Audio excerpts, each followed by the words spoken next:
सबसे पहले बात करेंगे army chief general Asim Munir ने कहा कि हम अपनी आईनी हुदूद को बाखूबी जानते हैं और दूसरों से भी आइन की पासदारी को मुकद्दम रखने की तवक्को रखते हैं। PAAF पासिंग आउट परेड से खिताब में उनका कहना था कि इस्लामी जमहूरिया पाकिस्तान के आइन के आर्टिकल 19 में वाज़ेह तौर पर आज़ादी इजहार और इजहार राय की हुदूद मुतय्यन की गई है। जो लोग आइन में दी गई आज़ादी राय पर आयद की गई वाज़ेह क़यूद की बरमला पामाली करते हैं वो दूसरों पर उंगलियां नहीं उठा सकते। जनरल आसिम मुनीर ने कहा कि जंगें मसाइब लाती हैं। गजा में बूढ़ों, खवातीन और बच्चों का अंधाधुंध कत्ल इस बात का सबूत है। उन्होंने कहा कि मकबूजा कश्मीर पर भारत ने अपना नाजायज कब्जा कर रखा है। भारतीय जारहियत पर पूरी दुनिया की खामोशी वहां गूंजने वाली आवाज को दबा नहीं सकती। कश्मीरी भाइयों की अखलाकी, सियासी और सिफारती हिमायत जारी रखेंगे। सिपह सलार ने कैडेट्स से कहा कि आप हमारी उम्मीदों का मरकज हैं, आसमानों के महाफिज और इलाकाई यकजहती के जामिन हैं। आपसे तवक्को की जाती है कि आप किरदार, हिम्मत और काबिलियत की खूबियों से मुज़य्यन ज़िंदगी गुजारेंगे और मादरे वतन के दिफा, इज़्ज़त व वक़ार के लिए कुर्बानी देने से कभी दरेक नहीं करेंगे। PAF पासिंग आउट परेड से खिताब किया आर्मी चीफ ने। उन्होंने कहा कि हम अपनी आइनी हुदूद को बखूबी जानते हैं और दूसरों से भी आइन की पासदारी को मुकद्दम रखने की तवक्को करते हैं।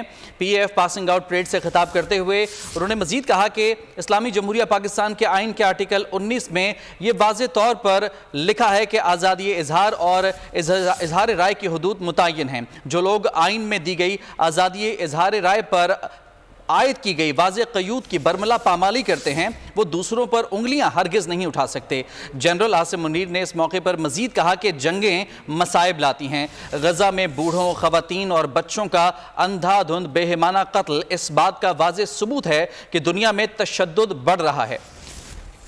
ब्रिगेडियर रिटायर्ड वकार हसन हमारे साथ मौजूद हैं। ब्रिगेडियर साहब, बहुत शुक्रिया बोल को वक्त देने के लिए। क्या कमेंट करेंगे आर्मी चीफ के रिसेंट बयान पर?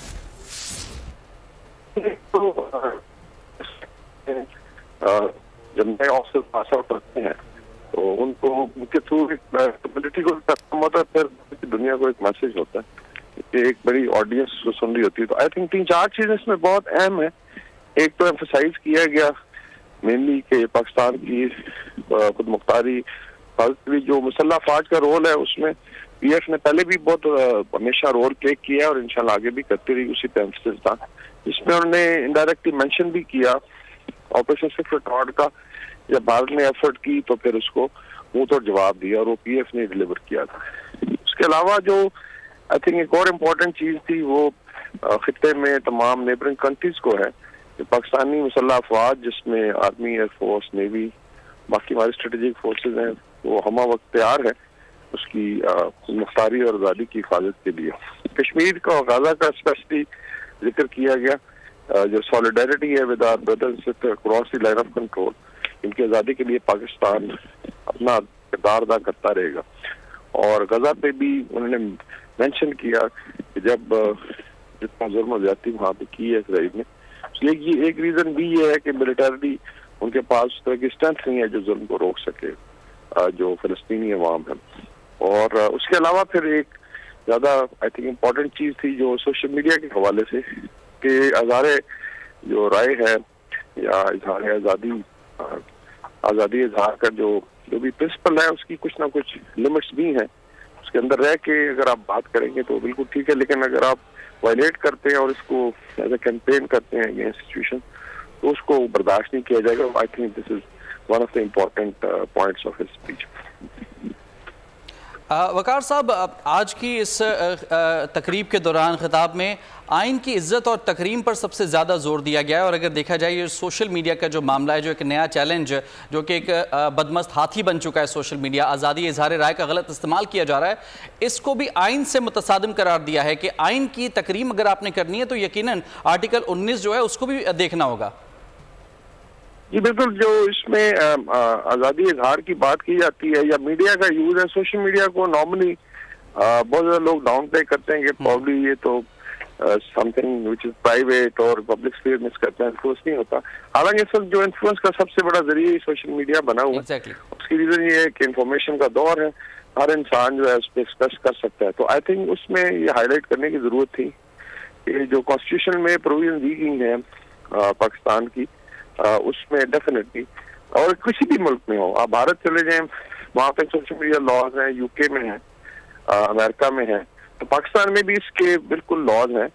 और उसमें जब वायलेशन होती है, जहाँ पे आप स्टेट इंस्टीट्यूशंस को टारगेट करते हैं या आप तफासाजी करते हैं या आप इस तरीके से अंडरमाइन करते हैं मोराल, चाहे वो कौम का मोराल हो या मिलिट्री का, फोर्सेस का, तो वो कोई भी बर्दाश्त नहीं करता। अभी भारत की एक मिसाल है कि उसमें 11 से 12 इंटेलिजेंस एजेंसीज, तो हमें पुलिस को इजाजत है किसी को भी सड़क पे खड़े होकर उनके लैपटॉप या मोबाइल का जायजा ले सकते हैं। अगर कोई इस तरह का मवाद, उसको अरेस्ट किया जा सकता है। इतने सख्त लॉ है। पाकिस्तान में तो इस तरह की चीज नहीं है, लेकिन जरूर है कि एजुकेट किया जाए स्पेशली यूथ को, इस चीज को वायलेट ना किया जाए। ठीक, वकार साहब, इस वक्त जो हम सिचुएशन देख रहे हैं, इसी तमाम तर सिनेरियो के ऊपर सोशल मीडिया का इस्तेमाल करते हुए मखसूस माइंड सेट हैं जो कि शायद इंटरनेशनली एक इम्पैक्ट क्रिएट करना चाह रहे हैं जो कि एक नेगेटिव हो सकता है। ऐसे में इस किस्म की तकारीब, फिर एक एज़ यूजुअल एक बड़ा कॉन्फिडेंट किस्म का खिताब आर्मी चीफ का, ऐसे तमाम जो तासुरात हैं उसको मुस्तरद करने के लिए कितना इंपॉर्टेंट है? जी definitely Pakistan has to move forward. अभी जो है अपना, आपको पता होगा कि 9 मई को जिस तरीके से चीजें हुई, उससे पहले एक हेट कैंपेन हुई, उसके बाद फिर इसको बिल्डअप किया गया अगेंस्ट इंसाइट करने के लिए वायलेंस, और आप करें खुदा ना खास्ता कि रिवोल्ट की सिचुएशन पैदा करने की एक मसनूई कोशिश हुई, और फिर इसको कंटिन्यू किया गया नैरेटिव में।